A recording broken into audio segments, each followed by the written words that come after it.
14절로 17절의 말씀을 함께 들어보겠습니다. 야고보서 2장 14절로 17절에 있는 말씀 되겠습니다. 신약성경 뒷면쯤에 있고요. 제가 가진 성경으로는 373면에 기록되어 있습니다.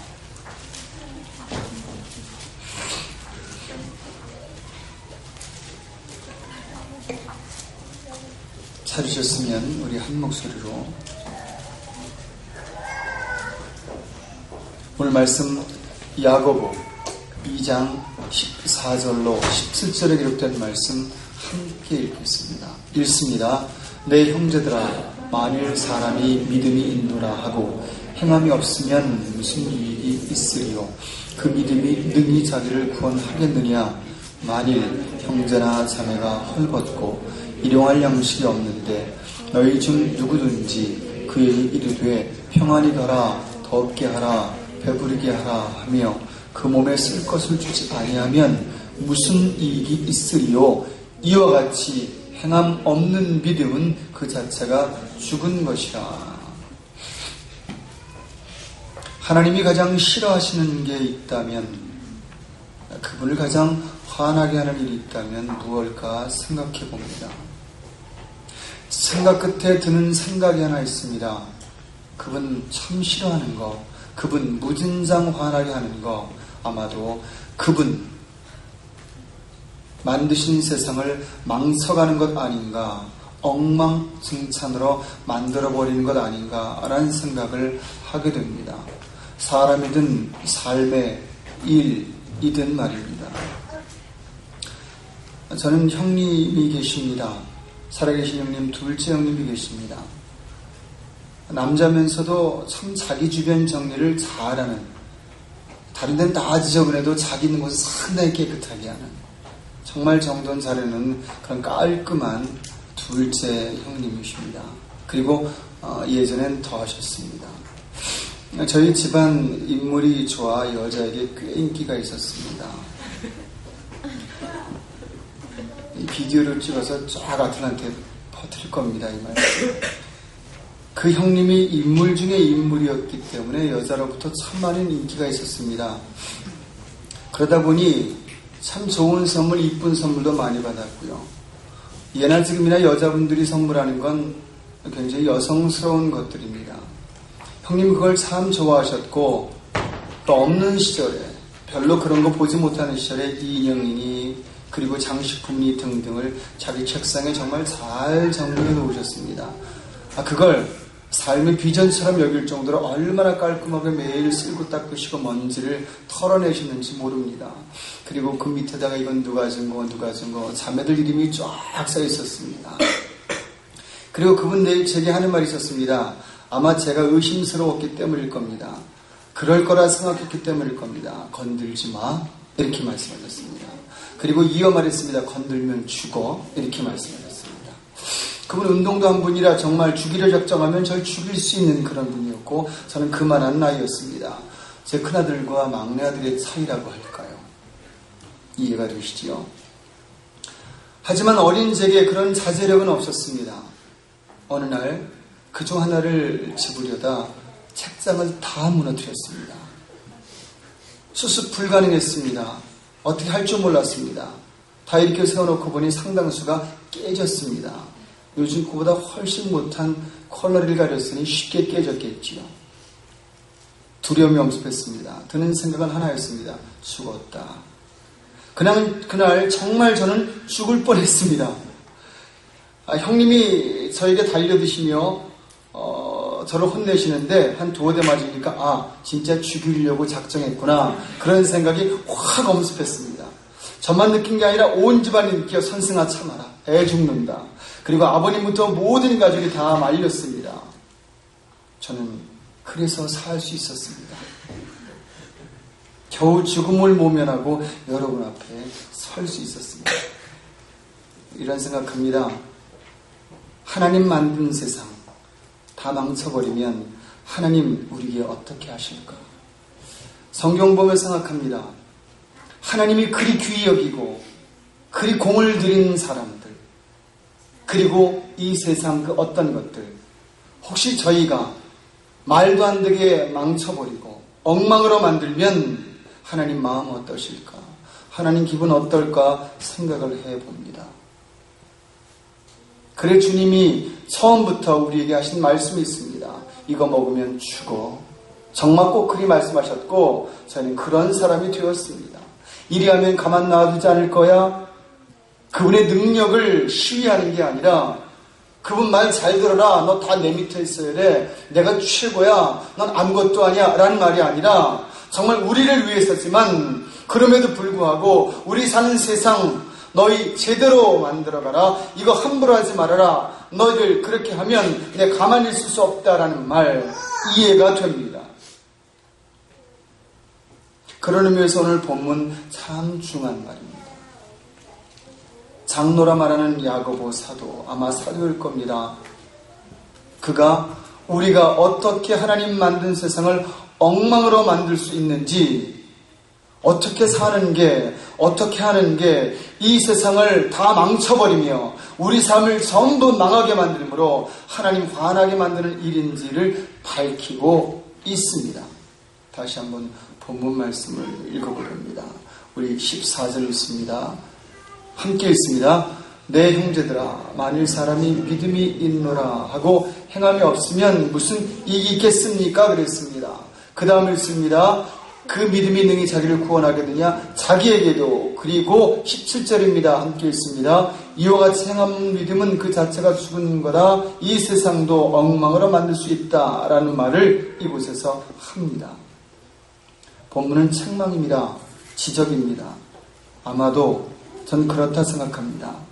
성경 주님이 하신 책망 중 가장 큰 책망에 속하지 않을까?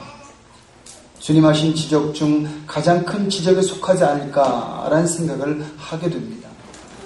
오늘 야고보 사도의 말은 그 책망 중에 가히 충격적인 책망이라는 생각을 하게 됩니다.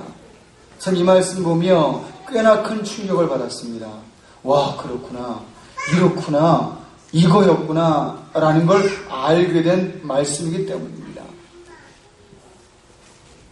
이 말은 아하, 우리가 일이 되는 거, 저 사람이 저리 살다 저렇게 엉망으로 가버리는 거, 그거 이것 때문이구나 알게 되는 본문이었기에 그렇습니다.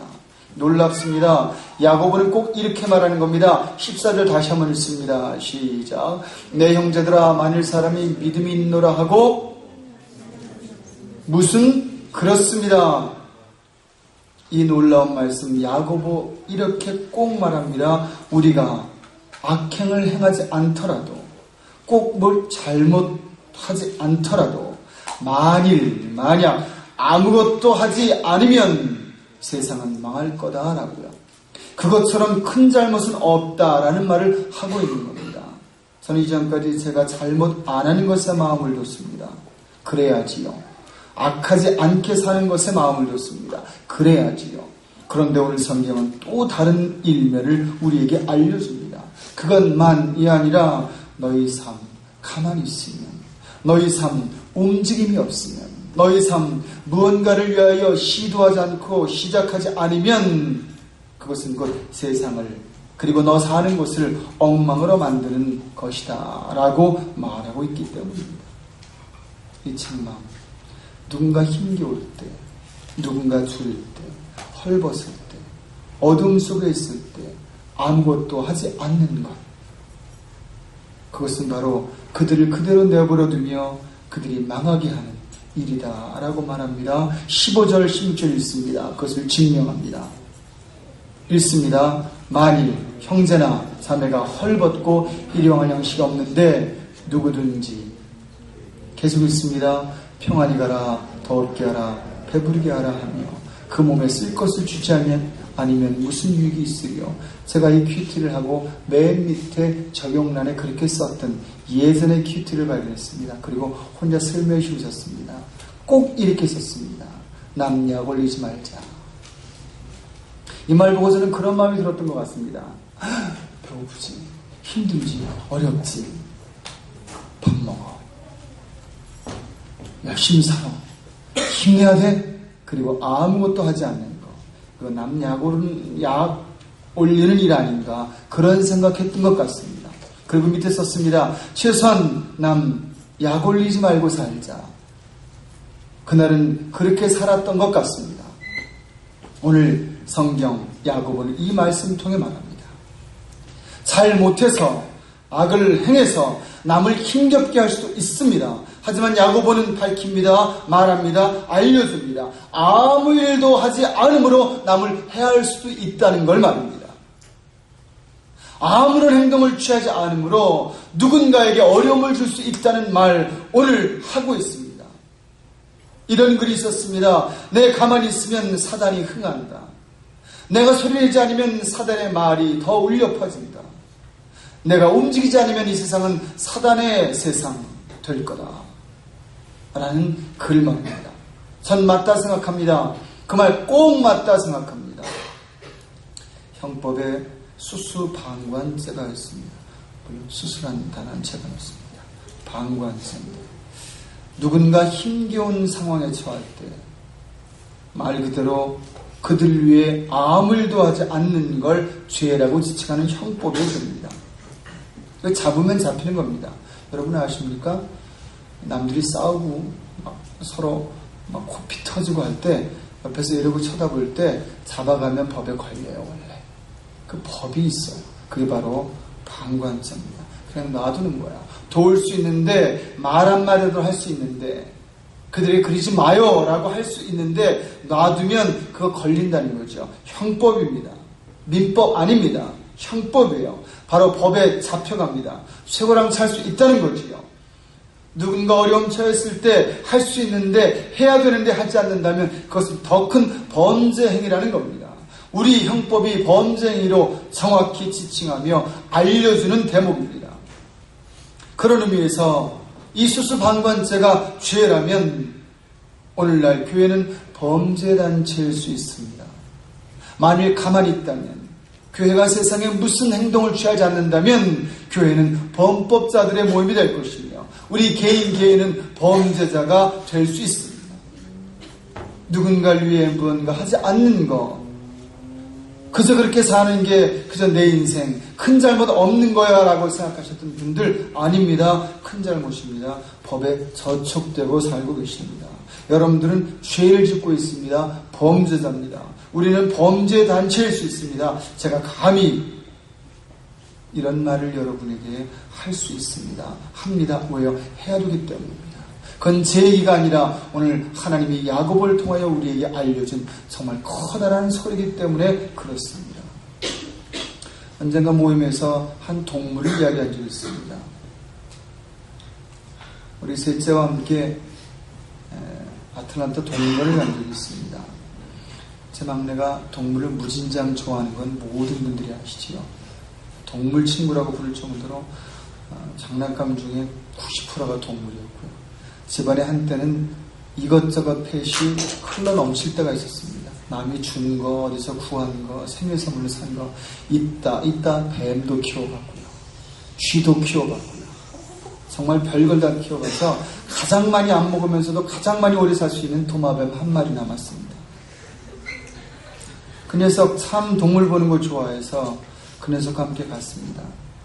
한 10여 년 전에 끝난 일인데 깁니다. 사자봐 털이 있네. 그런 일을 재성이 재은이 거쳐 또 한 번 하게 됐습니다. 함께 가서 동물을 이리저리 보고 다니다 한 동물의 눈이 갔습니다. 참 흉측하게 생겼습니다. 재미있게 생겼습니다. 언뜻 보니 악어를 앞뒤로 확 줄여놓은 것처럼 생겼습니다. 그런데 가만 보니 껍질이 있어요. 몸에 집이 있다는 거죠. 몸이 집 안에 들어있어요. 거북이였습니다.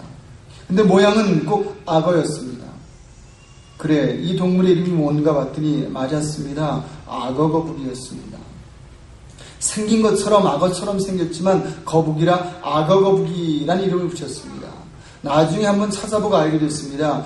이 동물을 악어 거북이라 이렇게 칭하게 된 이유는 모양만이 아니었습니다. 여러분 그거 아십니까?